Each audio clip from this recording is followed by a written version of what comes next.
धर्मशाला में विभाजन विभीषिका स्मृति दिवस कार्यक्रम का आयोजन किया गया। कार्यक्रम में मुख्य रूप से पंचनंद स्मारक समिति के अध्यक्ष स्वामी धर्मदेव जी महाराज, पूर्व मंत्री मनीष ग्रोवर, थानेसर विधायक सुभाष सुधा, विधायक दीपक मंगला, पूर्व एमएलए सीमा त्रिखा एवं पूर्व मंत्री सुभाष कात्यान मुख्य रूप से मौजूद रहे। कार्यक्रम के संयोजक भाजपा युवा नेता राजीव कात्यान रहे, जबकि अध्यक्षता पंजाबी सभा के प्रधान देवी दयाल मक्कड़ ने की। कार्यक्रम में मौजूद सभी लोगों ने तिरंगा फहराते हुए देशभक्ति का इजहार किया।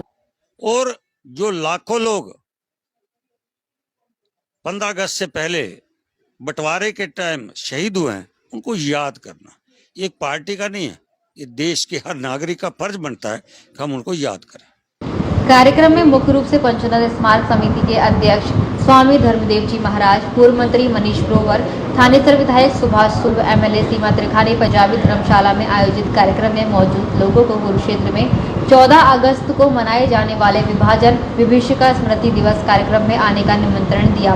कार्यक्रम के दौरान बड़ी स्क्रीन के माध्यम से देश के बंटवारे में विभाजन के दौरान हिंदुस्तान और पाकिस्तान के दो हिस्सों में बांटने की त्रासदी को दर्शाया। कार्यक्रम के संयोजक भाजपा नेता राजीव कात्यान ने कहा कि जिस प्रकार लाखों लोगों की बेरहमी से कत्लेआम हत्या कर दी गई, इस कांड में दूध में बच्चों से लेकर महिलाओं और बुजुर्गों तक को नहीं बख्शा गया। ऐसे दृश्य देखकर कार्यक्रम में मौजूद लोगों की आंखें नम हो उठी।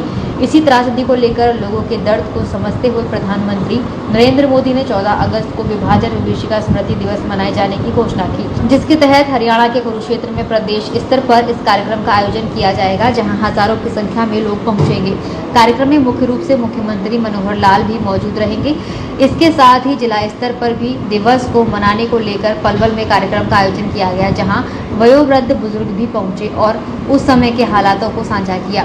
कार्यक्रम में पहुंचे बुजुर्गों को सर्टिफिकेट देकर एवं शॉल उड़ाकर सम्मानित किया गया। इसलिए मैं सबको एक बात बताना चाहता हूँ, जिस समय भारत का विभाजन हुआ था हिंदुस्तान का, उस समय हिंदू आबादी 25 करोड़ थी और मुस्लिम आबादी 4.8 करोड़ थी। तो साथियों, 4.8 करोड़ के लिए एक देश अलग बन गया था, उसका विभाजन हुआ था।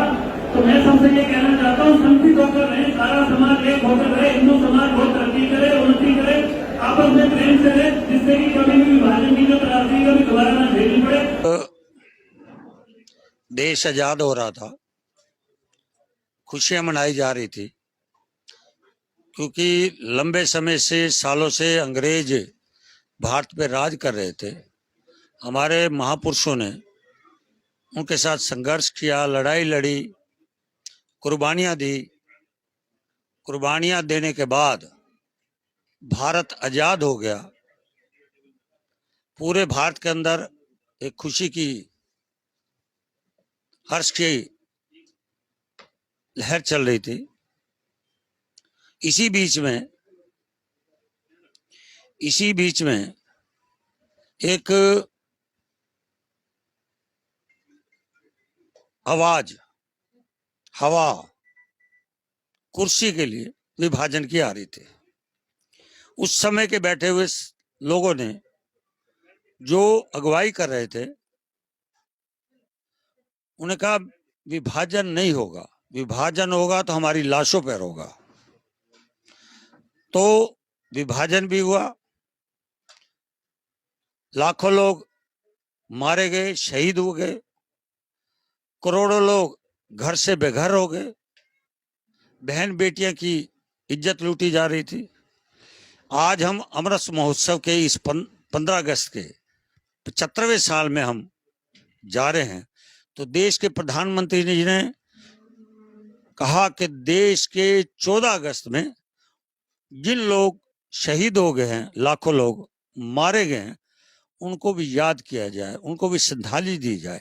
इसी के कार्यक्रम में पूरे देश में जब पंजाब एक था, हरियाणा पंजाब एक, जम्मू कश्मीर, हिमाचल, उत्तर प्रदेश, चंडीगढ़, गुजरात, मध्य प्रदेश, बंगाल, ऐसे लोगों को उस समय त्रासदी हुई। इसलिए 14 अगस्त को हम उनको याद करेंगे, जिन्होंने शहादत दी, शहीद हुए। उनको भी राष्ट्रीय ध्वज लहराकर हम उनको याद करेंगे, उनको श्रद्धांजलि देंगे।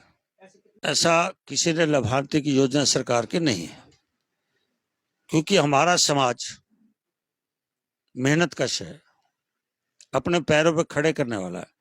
मजदूरी मेहनत करके हमारा समाज हर जगह स्थान पर खड़ा है। आज वो व्यापार में हो, उद्योग में हो, राजनीति में हो, सरकारी पद पर हो, अधिकारियों पर हो, हमारी पीढ़ी, हमारे जमे की जो पीढ़ी है, हमने बुजुर्गों ने हमें मेहनत करके खड़ा किया है। हम तो आज देश के प्रधानमंत्री चाहते हैं कि युवा, जो आने वाला युवा है, उसको उस इतिहास का पता हो जिस समय उनके साथ बीती।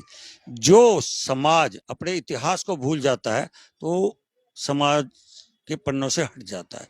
इसलिए हम नौजवानों को, देश के प्रधानमंत्री का जो है वो नौजवानों को तक जानी चाहिए, क्योंकि अगर नौजवानों को उस समय की यादें नहीं बताएंगे तो इतिहास भूल जाएंगे, तो हमारे लिए सबसे बड़ा एक बहुत बड़ी भूल होगी।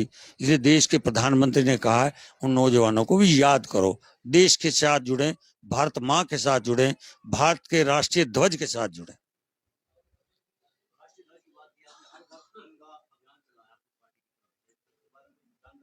नहीं, मेरी पार्टी नहीं चलाया, मेरे पार्टी का नहीं है, ये देश का, उन नौजवानों को है जो हमारी रक्षा कर रहे हैं, भारत की सीमाओं पर खड़े हैं, जो भारत की सीमाओं में खड़े खड़े अपने आप को देश के लिए शहीद हो जाते हैं।